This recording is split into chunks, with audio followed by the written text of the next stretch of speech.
Hey, what's up, y'all? I am Ofosu Jones-Corte. And I'm Leah Santa Cruz. We're the meditation coaches on the Balance app.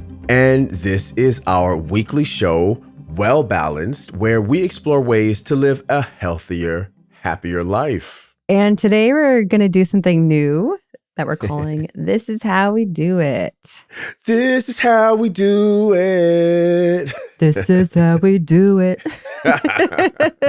I'm not going to be able to get this out of my head now for the next several days, but it's going to be totally worth it because for our This Is How We Do It episode, we're going to talk about all the things that come up for people and us during meditation and how we personally navigate them. And today we're going to tackle one of the biggest questions that we get from a lot of people, whether they're early meditators or experienced meditators, and that is, should my mind be empty when I'm meditating? How to make it empty? Oh, man. I certainly spent years chasing stillness and emptiness until I learned a better way. And I don't know about you, Ofosu, but when someone asks me, like, can I make my mind empty when I'm meditating? I always say the answer is yes and no.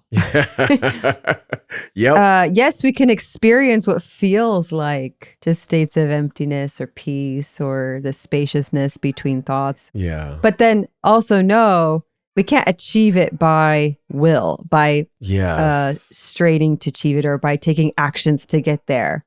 It happens as a byproduct or a side effect of just welcoming what's here. I'm remembering a specific day where I had an experience like that, meditating.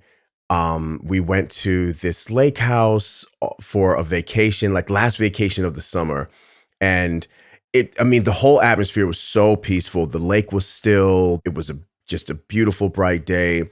It was very easy to drop into the stillness of that moment. And my mind became very still as well.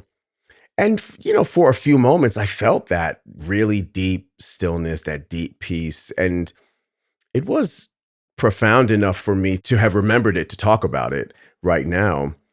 But that experience is definitely the exception and not the rule for me in my regular practice. I feel like so many of us are chasing this idea of stillness and emptiness. And why? Like, where did it come from? I think back to our ancestors way, way, way before us. For hundreds of years, they all pretty much lived similar lives.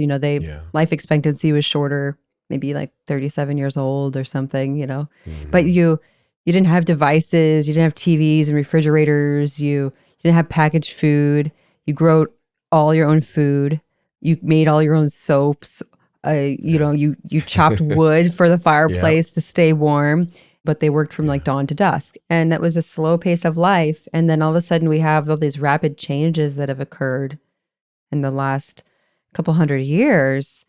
And I think we just crave this sense of rest and peace and stillness because we haven't biologically caught up to all the rapid changes and how much is expected of us to produce now compared to our great grandparents, Yeah.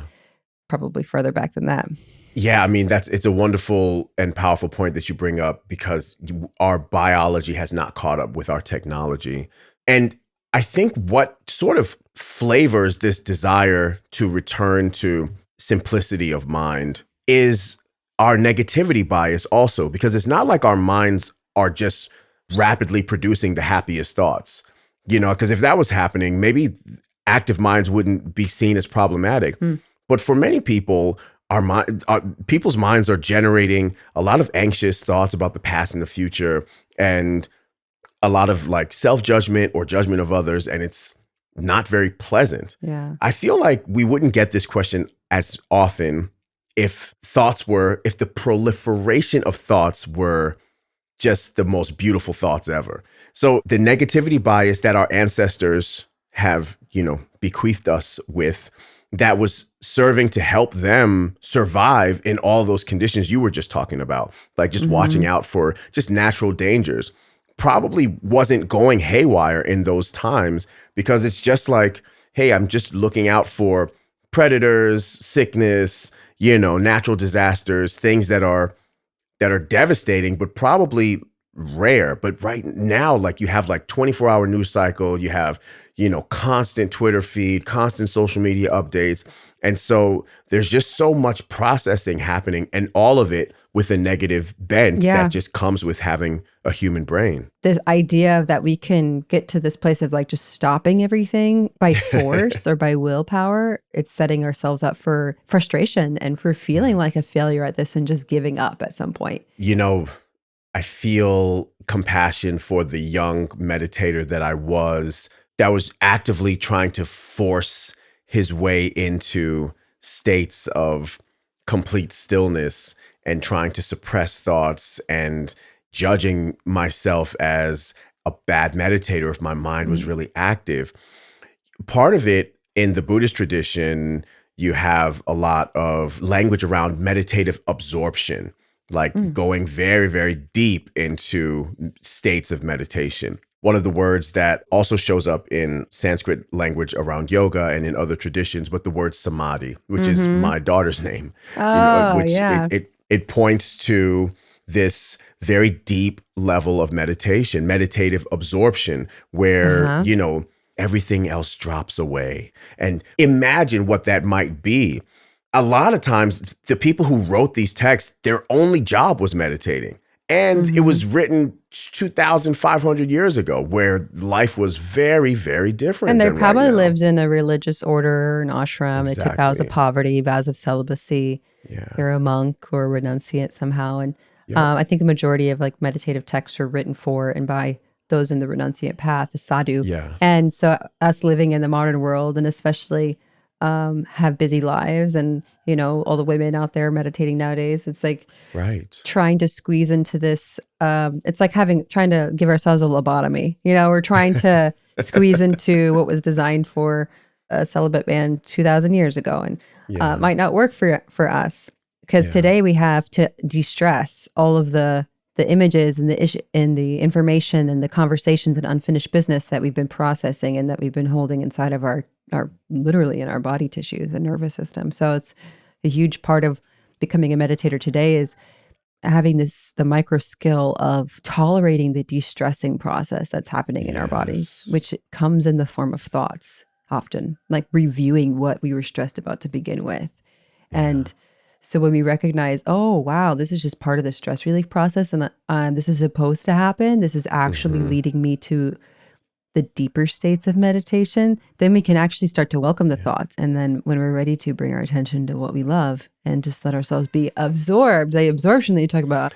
I use the metaphor of like when you open a bottle of soda and all the bubbles like are rushing up to the top to free themselves, like it's all that pressure that's been in there. Like meditation, when you first are sitting down or Oh, I love that analogy. It's all coming up. yeah, just like, you just open, just you're kind of opening the cap and letting the bubbles rise to the surface. And those bubbles are all the thoughts and the feelings and the memories and everything, all that stuff that's been like suppressed in the body. And, Yeah. And depending on how much you've been shaken that week, it right. might be really intense. It really, exactly. And you're not a bad meditator if you got a lot of bubbles. Yeah. I actually recorded a little clip of some thoughts that I was having during a walking meditation that I did. My mind was Mm, definitely not empty during this walk. And yeah. so I noticed how my mind was in that moment, and I recorded myself right after. So here's that clip.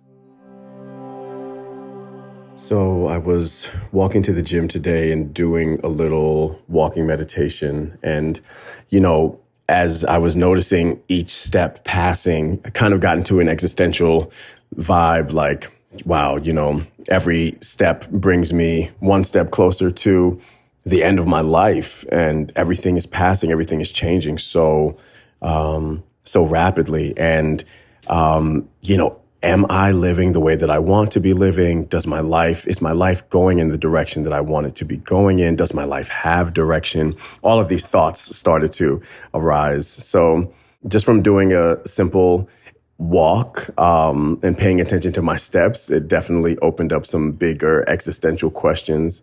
Just pondering, just wondering. when we get to a place of welcoming all parts of ourselves in meditation, when we welcome our thoughts and the de-stressing and we learn to be in a relaxed state, then we create more and more space. As the backlog of tension releases, we start to get to those deeper questions like, am I living my true life? And what desires are calling to me? One of the teachers that I love talks about it like a charm, what you're charmed by. It will come up in following your charm. And that we have a little internal guidance system within us that's like, it's like desires looking for fulfillment. Yeah, I mean, it's very tingly to hear you talk about it like that.